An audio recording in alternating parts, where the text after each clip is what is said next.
So guys, mag-uusap na naman ulit tayo sa kwentong buhay dito sa United Arab Emirates kung paano nga ba nakapunta dito sa Dubai at ang mga pinagdaanan nila. So, meron tayong guest for today and let's all welcome Miss Ann! So, halika dito, Miss Ann! So guys, ilagay muna natin to. So, biglaan po itong vlog natin kasi aalamin po natin. Halika dito, Miss Ann. Halika dito, Miss Ann. Aalamin po natin kung paano po nakapunta dito si Miss Ann at aalamin natin yung buhay niya at kung kamusta na ba siya dito sa United Arab Emirates. So, Miss Ann, kamusta naman po? Okay naman, sir. Okay na ngayon. Okay. Bakit okay na ngayon? Dati hindi ka ba okay? Hindi naman sa hindi okay, pero medyo struggle nung umpisa lang. Bakit? Ano po ba ang pinagdaanan niyo dito sa United Arab Emirates? Or ano pinagdaanan niyo? Bago pumunta dito, naku, napakarami, sir. Bakit? Kwento niyo nga po. Yan kasi ay gusto talaga malaman ng mga tao na nasa Pilipinas or kahit saan man sa mundo na gusto pumunta ng Dubai. Bakit? Kasi po dati, nung papunta ko dito talaga ako pupunta sa UAE, sa Dubai. Kaso, na-upload ako 2 beses eh. Bakit kayo na-offload 2 beses? Ano nung unang offload niyo? Ano nangyari? Nung una kasi hindi ako natuloy kasi may visa na ako. May ticket na ako pero wala akong visa. Oh, bakit tutuloy kayo na wala kayo Kaya visa? nga sabi ko, wala akong visa, rebook ulit ako. Ulit kasi wala pa yung visa, may flight na. Hindi pwede. Di na ulit ako, rebook na siya, okay na, may visa na. Pagdating doon, yung mga documents ko daw hindi kompleto, wala daw akong kamag-anak dito, mga ganun, solo traveler ako, magtutourist lang ako, upload ako. So, diretso from Manila to UAE talaga ang gusto nyo? Oo, diretso. Expo noon, sabi ko, pwede na yun, ganun. Kasi ganun talaga iba ni Risa na pupunta dito for Expo 2020. Pero ano po yung trabaho sa Pilipinas that time? Nagtatrabaho ko sa isang, yung Cebuana, yung currency, sa mga padala, ganun. Pero bakit kayo pupunta sa Dubai? Siyempre, mas maganda daw yung opportunity dito, mas malaki yung sahod. Kasi kahit ang tagal-tagal mo na sa Pinas, yung sahod mo hanggang doon lang. Overtime ka na, wala, hanggang doon lang talaga siya. Ano yung naramdaman nyo nung na-offload kayo? Siyempre, masakit yun kasi gastos, yung panahon, tapos yung bang... Nag-resign kayo nun? Nag-resign na ako siyempre kasi paalis na ako resign na ako. Tapos nung nag-try pa rin ako, subok ulit. Siyempre, so after noon, na-offload kayo, nag-try ulit kayo? Oo, nag-Clark naman ako. Kasi doon daw naman, sa Clark naman daw akong airport. Di pagdating doon, upload pa rin. Kasi nakita na yung record ko, may upload. Ano yung naramdaman niyo nung unang upload? Nung unang upload, siyempre, nalungkot ako kasi book na naman ako, pera na naman yun. Sino ang gumastos? Sarili kong gastos yun. Kasi sarili kong gastos, lahat yun. Tapos, nung ma-upload ulit ako. Pero ano lang naman, nung una, sabi ko, may chance pa siguro kasi sabi nung okay daw, mag-comply lang daw ako, ganto. Ano ba ang kulang niyo daw? Yung sabi niya, kailangan daw, meron akong yung affidavit of support. Akala ko naman, yung affidavit of support noon, yung sponsor mo, yung kasabay ko yung amo ko, employer ko mismo, doon sa Pinas, Pilipino din. Ano ba magiging trabaho? Hindi, magtuturist lang talaga siya. So kayong dalawa ng amo mo na sa Philippines, pupunta kayo dito? Magtuturist lang talaga, kasama ko siya. Tapos hindi naniwala yung IO. Na magkasama kami na yung amo kong Pilipina din yung magpipinance nung yung pagpunta doon, yung sa mga hotel. Kasi ako lang yung ticket, visa, gano'n. Hindi sila naniwala. Pero yung amo nyo nakaalis siya. Ako naiwan. Ganun. Kaya sobrang lungkot ko noon. Hindi na ako makausap nung asawa niya ni Sir. Hindi na niya makausap hanggang sa makauwi na ulit kami ng Laguna. Kaya sabi ko, yun, mga 1 week lang naman ako iyak ng iyak.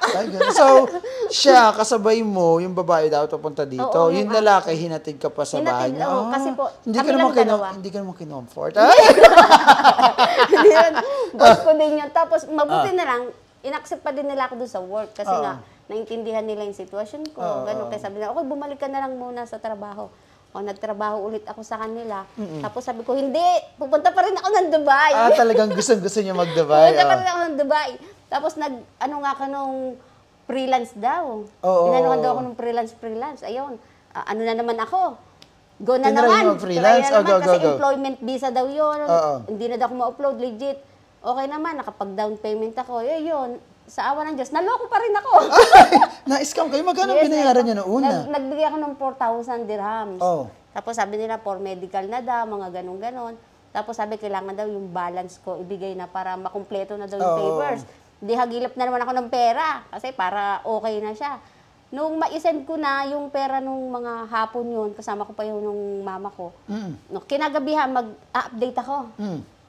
Hala, wala na, naka-block na ako. Ay, gano'n. Magkano total na bayaran nyo? Bali, total na bayaran ko nasa 7,000 din. Oh my God. So, ano ang kausap niya? Filipino ba to? Hindi siya Pinoy. Pero meron siyang kaanong Pinoy. Pero dito siya naka-base daw sa Dubai. Tapos nung hinanap ko, wala na siya din. Wala na. Wala na talaga. Kasi binlock na niya ako.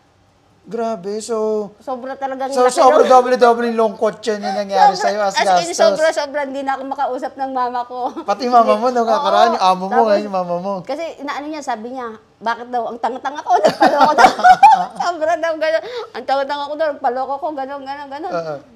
Naisanla pa namin bahay ko ng 50,000. Tapos nung nag-iisip ako, sabi ko, paano ako makakabawi? Anong gagawin ko? Gusto niyo pa rin mag-Dubai? Wala na akong choice. Pero gusto ko pa rin mag-Dubai. Sabi ko, wala na akong ibang choice. Nag-quit ako. Kasi sabi sa akin nung isang agency na nag-ano sa akin na, kung gusto mo, papaalisin kita papuntang Kuwait, gawin mo na lang tong stepping stone para makapunta ka. Ganun. Sabi ko, sige, tatry ko. Kahit na DH lang yung magiging trabaho ko doon. Sabi ko, sige, try ko. Ayun, sinikreto ko muna dun sa family ko kasi ayaw nila din ako. Baka maloko ka na naman. Oo, baka mamaya. Hindi ko na sinabi talaga alis ako, kaya umalis ako as in solo. Walang nakakaalam. Seryoso? Punta ako Manila, nag-flight ako, tumawag ako doon sa amin. Nandun ako sa airport. Nakapasok na ako. Di nakakaiyak yun. Anong gagawin mo dyan? Sabi ng mama ko, sabi ko, alis na ako. Sabi ko, wawalis na ako. Sabi niya, anong trabaho mo? Sabi ko, sa cleaners, gano'n, sa labas. Hindi ko sinabing DH ako kasi papagalitan ako. Kasi sabi niya, sige, mag-ingat ka. Tapos, nung nasa Kuwait na ako, tawag siyang tawag. Ngayon, naka-uniform ako. Ang ginagawa ko, nag-aalis ako ng t-shirt. Ay, na talaga wala pa kasi yung amo ko. Tapos sabi ko, ay, nandito ako dun sa client ko, gano'n.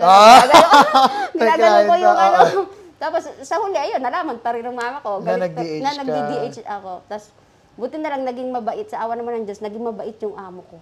Wala akong naging problema. Mabait sila sa akin, gano'n. Kaya nung magpaalma kung gusto ko nang umuwi, sabi ko, gusto ko na umuwi. Pero gusto ko lang talaga mag-Dubai. Sabi ko, madam, gusto ko na pong umuwi, gano'n. Nagpaalam ako sa kanila. Pinayagan naman nila ako, kaya nag-Dubai ako. Tapos naghanap pa ako nun, sabi ko, baka ma-scam na naman ako, saan na naman ako pupunta, sino na naman magpa-process. Ayun, hanap sa YouTube, hanggang nakita ko nga yung aba. Sabi ko, nagbablog to, sabi ko. Ilang years kayo sa Kuwait na? Tinapos yung contract nyo? Hindi, mga 3 months pa bago matapos yung contract. So more than a year din kayo. More than 1.5 years, mga ganon. Kasi from dun kayo sa Western or yung mga padalahan, naging DH kayo, kinaya nyo? Mahirap? Mahirap din. Kasi syempre hindi ako sanay nun sa gawaing bahay. Kaya nga galit na galit yung mama ko sa akin kasi sabi niya, ba't daw ako nagkatulong? Ano daw gagawin ko? Marunong ba daw ako maglaba, maglinis, mamalansya? Sabi ko, syempre naman, mga basic lang naman yung kaya ko yun. Buti naman, bata ang hinawakan ko doon. Medyo nagtuturo ako doon sa bata. Kaya okay lang naman naging trabaho ko. Siguro, pinanigan din ng kapalaran. Hindi ako masyado nasa bahay. Parang pag gusto mo yung isang bagay, matutupad mo like you're really eager to come here in Dubai. So, nangyari. So, ngayon, so, nung nakarating ka na dito sa Dubai, kunyari mo, nakita mo na kami, nandito ka na sa Dubai, nakatapa ka na sa Dubai, ano yung naramdaman mo? Nung naramdaman ko, sabi ko, ito na pala yung Dubai. Sabi ko, siyempre, gusto pumunta dito, maganda daw dito, ganon. Ay, nung pagpunta ka dito, una akong nakarating sa Sharjah Airport. Nagpunta ka doon, tapos nagpunta akong Fujairah. Nung pumunta na ako sa pinsan ko, dahil doon ako mag-i-stay, sa Satwa ako una napunta. Hala, napakaraming tao, parang nasa Manila. Dubai ba to? Una ko naisip, hala, Dubai ba to? Kasi nakikita ko yung mga magaganda, yung Burj Khalifa. Mas doon sa Sharjah, parang, ay sa... doon sa Satwa, wala, ang daming Pilipino, ang daming tabi-tabi yung... makalat, parang tondo. Sabi ko, ala, nasa Dubai ba ako? Sabi ko, nagkamali at ako ng pinuntahan. Tapos yung partition di doon ako nakatira, sabi niya, bed space lang siya sir. Sabi ko, wala akong space. Sabi ko, saan ako matutulog? Nandun pa yung asawa niya. Sabi ko, saan ako? Sabi, doon ka lang sa taas. Tapos wala pang cover, di okay naman. Nung unang gabi ko doon, okay naman. Nung umaga, sabi ng pinsan ko, mag-aalmusal ako, bili kami. Pagkabili ko, pagkalingon ko pa lang sabi, hala, may ipis. Sabi ko, ayoko na ata sa Dubai, parang nagkamali ako. Sabi ko, gano'n. Tapos ang mas nahirapan pa ako doon, nahirapan ako maghanap ng trabaho. Bakit? Anong bang work ang hanap mo nun dati? Kasi from DH, siyempre doon ka Oo, kasi nilaanan. nung una, sabi ko kahit man lang sa sales lady or sa cashier, mga ganon ba, sir, mga restaurant, ganon, para hindi na lang sa bahay. Tapos nagpunta ako sa mga mall, send ng CV, kaso wala pa rin. Ay, nauubos na yung budget ko, as in, wala na akong, siyempre yung pagkain mo, bili-bili ka, ganon. Ilang months ka bago Siguro mga nagkatrabaho doon, mga kulang-kulang 1 buwan. Ano naging work mo? Cleaners naman siya, ganun pa rin, lilinis pa rin ng bahay. So yung sinabi mo sa nanay mo na cleaner, dito napunta. Doon pa rin ako nauwi, pero sa akin, ginrab ko na din yun kasi parang wala na akong choice. Sabi ko, sige, ito na lang muna habang okay na to, pang simula. Ganun. Tapos, sabi ko, ewan ko ba, parang hindi talaga ako sa Dubai nakalaan. Kasi naloko pa rin ako. Bakit kayo naloko? Hindi ako pinapasahod. Walang sahod, wala siya. Siguro, pinapasahod ako mga 300 lang, 200 lang. Anong papadala ko sa Pinas? Sinabi ko na rin doon sa mama ko, mahal kasi bilihin dito, mahal yung bahay. Ganun. Dahilan na lang, okay, mama. Sabi ko, kaya wala akong maipadala. Budget, gano'n, sabi ko gano'n. Pero talaga, wala talagang pera. Kasi wala talagang sahod. Hindi ko na lang sinasabi kasi siyempre mag-aalala din ba ilang months sa Pinas. yung tiniis yun? Siguro ilang buwan din ako sa nag-apply ako doon, October. Dumating ako dito September. October, November. Mga 2 months mahigit. 2 months na wala talaga akong sahod. Siguro sinahod ko 300 lang. Grabe naman. So after noon? Tapos after noon, yung visa ko, pasunan, sir. Ayaw, naalala ko na naman kayo. Kasi in-update niyo ako. Oy, Miss Ann, yung visa niyo, ganyan-ganyan na. Sabi ko, bakit? Ganon. Nag-alala na naman ako. May expired na. Hindi sabi ko, wala, ano na naman gagawin ko? Ubuti na lang, pinalo-up niyo pa. Huwag kayo maniwala dyan sa amo niyo. Niloloko kayo niyan. Ganyan. Kasi anong nangyayari minsan, nag-over, sasabihin ng amo mo, paprocess natin visa mo. Hanggang hindi naman ipaprocess. Sinasabi, pinaprocess. Process na daw, di ba? Sinabi ko sa inyo, sir, process na daw. Sabi niyo, pakita mo yung resibo, pakita mo yung change, status mo, gano'n. Wala siya may pakita, wala. Kaya, nag-decide na ako, aalis na ako, ayusin ko muna yung visa ko, para maging maayos na siya. Tapos ayun nga, naayos ko naman sa inyo, tapos inopera niya akong trabaho, di ba, sir? Sabi, baka gusto mo, dito ka na lang. Sabi ko, sige, grab ko na dito ulit, baka dito mas okay na. O, dito na nagsimula sa aba ang aking maayos na buhay. Wow, mashallah, So, by the way, guys, si Ate Anis nagtatrabaho na dito as one of the agents dito sa Aba or Alabab Alabiad. Pero Ate Ann, background mo pala, di ba graduate ka? Opo, sir. Kasi nung sa Pilipinas ako, nagtrabaho ako, nung gumraduate kasi ako, hindi ko na practice yung napag-aralan ko. Ano po ba ang graduate nyo? Tinapos nyo? Nagkuha ko sa college ng accountancy, tapos nagtrabaho na ako. Una kong naging trabaho kasi after nun, di ko siya nag-OJT kasi ako sa yung mga printing na mga invitation, ng mga ganon. Doon ako nagtrabaho. Tapos nga, ayun, syempre, sa Pilipinas, medyo maagang tumalandi tayo. So, okay. Tapos hanggang sa kailangan ko na talaga ng medyo stable na work, napupunta ako sa pabrika, sa isang logistic. Doon ako nagtagal kasi na-regular ako eh. Kaya sabi ko, sige, grab ko na to kasi regular na ako. Nagtagal ako doon ng 9 years. 9 years ang tagal. 9 years doon sa Kung di siya nagsara, siguro hindi ako nagpunta dito, hindi ko na isa. So, kaya ka nagsara siya, tapos syempre, single parent ako, hindi pwede akong huminto, kailangan trabaho ulit hanggang sa mapunta Ilan po bang anak niyo? 2 po sila. Tapos hanggang sa napunta ako sa nag-Angel's Burger. Ay, talaga nag-Angel's Burger kayo? Nag-Angel's Burger ako noon. Malaki ang sahod doon, pero grabe yung pagod sir. Grabe yung pagod. Nag-Angel's Burger ako. Tapos hanggang sa nag-pandemic, wala na naman akong work. Ano na naman to? Wala na naman akong work. Hanggang sa nag-business ng kaunti.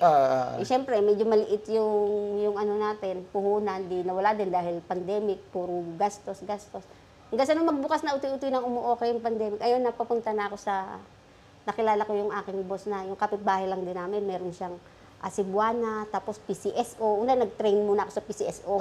Nag-teller ako sa PCSO. Ay, wow. Napakadami niyo palang pinagdaanan talaga. Pero yun, nandito na kayo sa Dubai, what can you say to the people na gustong pumunta dito sa United Arab Emirates? Or mga nangangarap na katulad mo na pupunta dito, na bigo na una, pangalawa, or what? Ano gusto niyo sabihin sa kanila? Sa akin, pag gusto mo yung isang the bagay. The universe will inspire.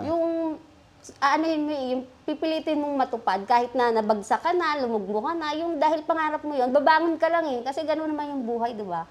Parang lilipas din yung isang buong maghapon, lilipas siya, may umaga pa ulit eh. Ganun lang. Pero ano, di ba, may asawa kayo ditong taga-Pakistan.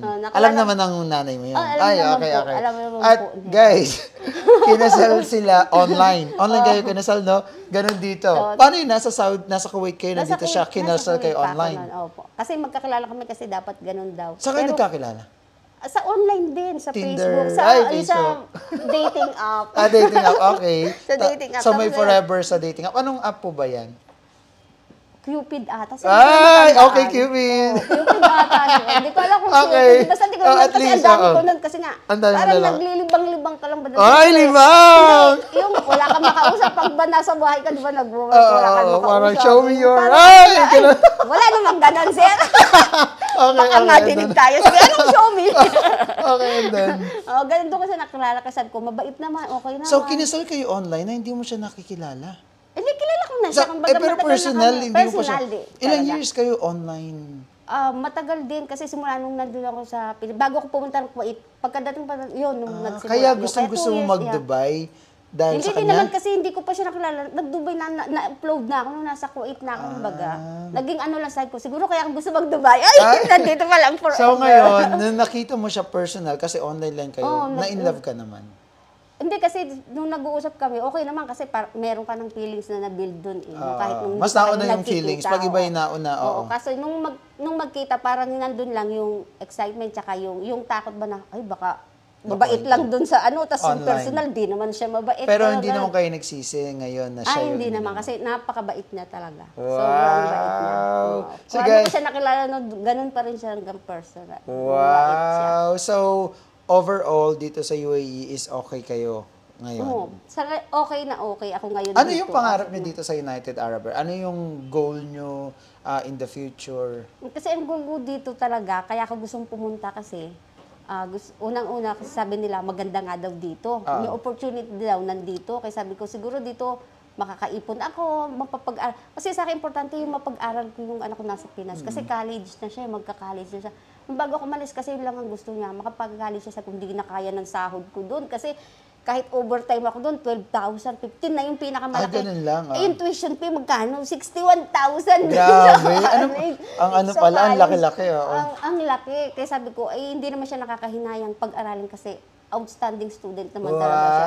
Talagang 90 pataas, hindi siya nababa. Kaya ngayon graduate na sila. Graduate na siya at first year college niya sa FEU. Ay, wow. Sa first year college. Okay, guys. So, yun ang buhay ni Ate Ann. So, nakakatuwa. Actually, so, etong vlog na to is tatapusin natin dito. Pero, in the future, I hope 5 years from now, kakamusayin natin si Ate Ann kasi nakaahon na siya from naging DH, naging cleaner, hindi na siya ganun ngayon. So, kaya ko din kinuha si Ate Ann kasi talagang nakakita ko ng potential sa kanya. Graduate siya ng accountancy. So, madami siyang alam. At napakasipag ni Ate Ann. Wow! So, sana maging okay kayo dito, Ate Ann. And high five! Yes! Thank you so much, guys. Thank you sa abag. Dito lang pala matutupad yung aking dream come true. At super biglaan itong vlog na ito. Hindi niya alam. Bye!